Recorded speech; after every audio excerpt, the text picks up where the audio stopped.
There's something kind of cool and ironic about the fact that I happen to be recording this audio blog this week on this article that I wrote about a year and a half ago called 6 Tactics That Helped Me Have a Productive Conversation with 3 Mormon Missionaries.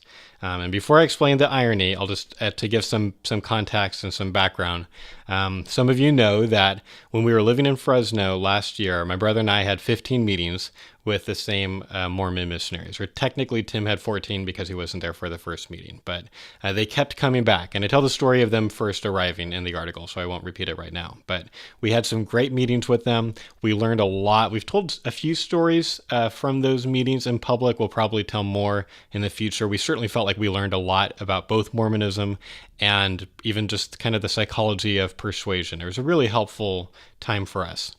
And we had some wonderful meetings with them. Obviously, they kept coming back. They liked us. We really liked them. And it was sad when we had to stop meeting. And the irony is that, now we've been living in Charlotte for just over a year now. And I just days ago, I just had my first meeting with a new set of LDS missionaries in my new house. It's 2 females this time who are coming with a chaperone, or I'm not sure what that person would be called, but we just had our first meeting. It didn't go that differently than the meeting that I described in this article. It wasn't totally the same. I didn't do everything exactly the same, but there's some similarities. And we're having our next meeting in a couple of days. So I'm hoping, I don't know what the long term is, but I'm hoping that I'm beginning a new kind of long-term relationship with a new set of LDS missionaries that I can try to do an even better job of having difficult dialogues about obviously a different subject than abortion with some people who have spent a lot of time thinking and praying about what they believe. So anyway, it just feels kind of interesting and cool that I'm right in the beginning of kind of starting this new friendship with LDS missionaries. And it just happens to be because of our podcast schedule being what it is, that this week I'm supposed to record this audio blog on having conversations. In fact, a first conversation with Mormon missionaries. So anyway, without further ado, this is 6 tactics that helped me have a productive conversation with 3 Mormon missionaries. The article begins, I've never really spoken with missionaries from the Church of Latter-day Saints before. I haven't avoided it, it's just that for some reason they never went to our neighborhood. That's why I was surprised the other day to hear the doorbell ring and to open my door to 3 LDS missionaries asking to pray for me. You're probably thinking that I got a big grin, at least on the inside, and immediately welcomed them in. I'm embarrassed to say that I politely declined on impulse. That might have partially been because the impression they gave was that they only wanted to pray for me, and since I believed they would be doing the equivalent of praying to a brick wall, it didn't seem worth the trouble. But there was also a lazy part of me that just wanted to rest and for them to move on to the next house. I've been working 12 to 16-hour days lately, and I finally had a Sunday afternoon off, and for a few moments I cared more about that than the 3 souls standing in front of me. I'm happy to report that once we sat down and got into real discussion, I very much enjoyed myself. I'm glad that they were pushy enough to get past the internal barriers I put up when I saw them. I was a little nervous when they finished praying because I have never really studied Mormonism. I know a little bit, but it's one of those things I thought I would always get to later, when the time was right. Now here I was, feeling like I was going into a 3 versus 1 battle. Even worse, it was like they were a fully armored team and I felt like I didn't have any weapons. Pro-life and pro-choice people often struggle to have productive conversations with each other. I think there are literally dozens of reasons for that, but one of them is that both sides understandably have an agenda they want to focus on instead of learning what the other person believes. Since I didn't know very much about Mormonism, this was an opportunity for me to put my agenda to the side and go into information gathering mode. Luckily, the discussion went a lot better than I feared it would, thanks to the 6 tactics in this list. A quick note on the word tactic. The goal in these conversations is to find truth together. When I use the word tactic in this article, I just mean the methods I used that seemed to help our discussion stay productive. I don't mean that I was trying to win the conversation by using good strategy. Number 1, I expressed the importance of believing true things and not false things. Early in the conversation, I made it clear that if their religion is the true religion, I really hoped they would convince me of it. There is no more important piece of information that I can think of besides the question of which religion, if any, is true. There are eternal consequences in the balance.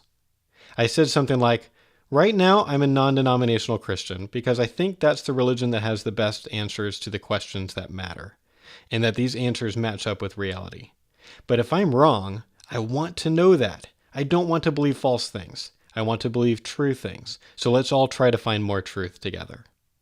Number 2, I asked a lot of information gathering and clarification questions. I've heard that while Christians and LDS missionaries both use the name Jesus, they don't believe all the same things about him. So when they said something about Jesus for the first time, I asked, what do you mean by Jesus? One of them responded with something like, we just mean Jesus. I said, well, we could both be using the same name, but that doesn't necessarily mean that we believe the same things about that person. I want to actually understand what you believe about Jesus. It's not enough to know that you're using his name. When they said that they prefer the Old English version of the King James Version Bible, I quickly pulled it up on my Bible app and asked, is there anything in here that you disagree with? One of them held up his thicker Bible and explained that they have 27 extra books that should have been included in the Council of Nicaea. I said, okay, but right now I'm holding in my hand your favorite translation of the Bible. Is there one verse that I could find in here that you disagree with? They responded that they agree with almost everything, outside of one verse they could think of that is false under their view. I won't get into that here because this isn't a Christian doctrine versus Mormon doctrine article. This is about dialogue tools. I asked whether they agree with everything in the KJV because I wanted to establish a foundation that could be helpful later if they started responding to verses I found by saying, well, we don't so much agree with that one. It's just most of the other verses in the KJV that we like. Similarly, I like to establish some groundwork with pro-choice people, like asking if we agree on the biological questions before moving to the philosophical questions. Do we agree that the unborn is a living human organism? Oh, okay, great. Let's talk about whether that entity has intrinsic value or not. Now I've laid a foundation that will be helpful later if they try to assume the unborn isn't a living human organism. Number 3, I jumped in when I legitimately disagreed with something they said. I was finding so much common ground with the things they said, I think it was helpful for them to know when I actually disagreed. Otherwise, it wouldn't have been a discussion. It would have been them going through their script and me politely nodding my head as if I agree and then ending the meeting. The discussion is where the great stuff happens, where the search for truth gets deeper. For example, they explained that the KJV Bible is the best translation and that other translations have more problems because, quote, it's like the game of telephone, end quote. I told them I disagreed. I think it's possible for scholars to get into the original languages and translate a Bible into modern English that doesn't have errors. When they described the Council of Nicaea as merely, quote, picking and choosing, end quote, which books would go in the Bible, I responded, I don't think that's a very charitable way of putting it. You make it sound like they arbitrarily looked at the books and played eeny, meeny, miny, mo. I think it was more involved than that. He conceded that was fair. Number 4, I brought humor into the conversation whenever possible. I think people generally used to feel more comfortable in a face-to-face debate than they do now. I know some people really enjoy the clash of ideas, including myself, but for many it's either uncomfortable or exhausting or both. Attempting to be funny can bring the awkwardness level down. For example, when one of the missionaries used a thought experiment about being on an island, I clarified, am I alone? Am I Tom Hanks on Castaway, or is this more of a Lost scenario? He said, you're alone and you get a hold of every religious book in the world. So you've got a Quran, you've got the Book of Mormon, you've got the Bible, and I interjected, do I have the King James Version or something else? I'm not saying they all thought I was hilarious and heading toward a successful career as a stand-up comedian. Only one of them out of 3 consistently laughed at my jokes. But I think everybody felt a little more comfortable during the debate because I wasn't always combating their arguments with my own arguments. Number 5, I tried to use the language they preferred. I've written several posts on why pro-life people should tend to use the term pro-choice instead of pro-abortion or pro-abort. And I'll link to those articles in the description below. I know this is a very controversial subject among pro-lifers. This is mainly because I don't want the labels to get in the way of us talking about the important issues.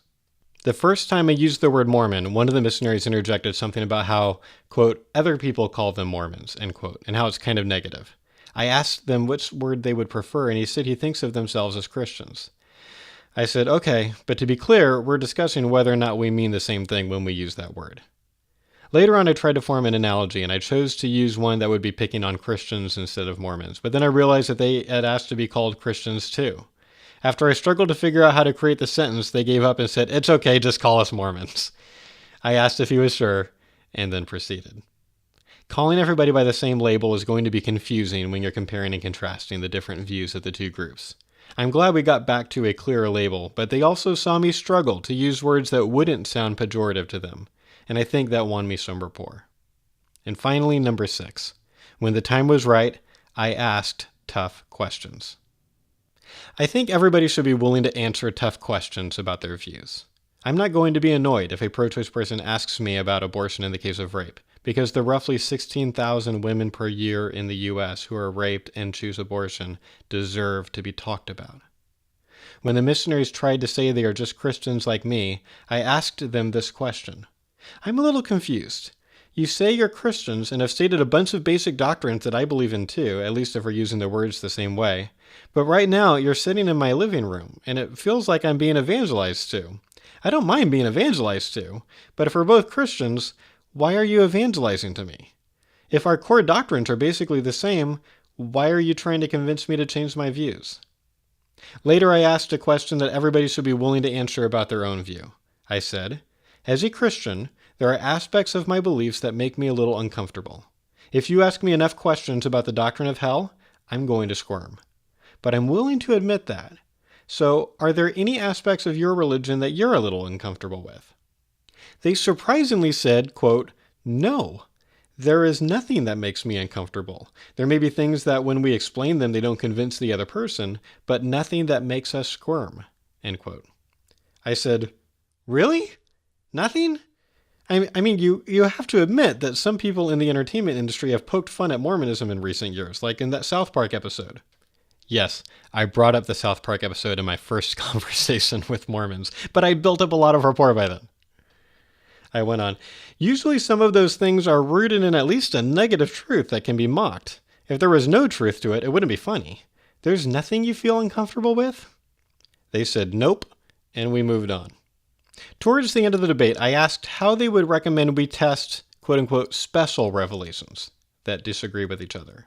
They seemed confused by this, so I said, imagine I tell you that I can audibly hear God's voice right now telling me that you believe in a false religion. That would be a special revelation. And then imagine you say that you're having a special revelation right now that my religion is the false one. What do we do now? Either one of us is wrong or both of us are wrong. What's the next step? They responded, we would test to see which revelation has the most fruit. I said, I'll admit that you might have more fruit, in the sense that you may be nicer than me. As Greg Koukl has said, you can't out-nice a Mormon. But nice people can have false views too. So now what?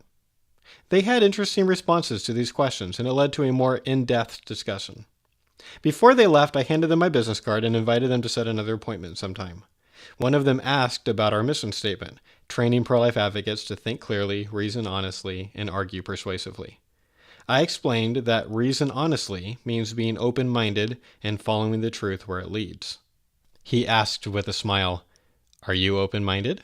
Do you think you could be converted? I said yes, because I believe it's possible that I believe false things. Are you open-minded too? He said, of course.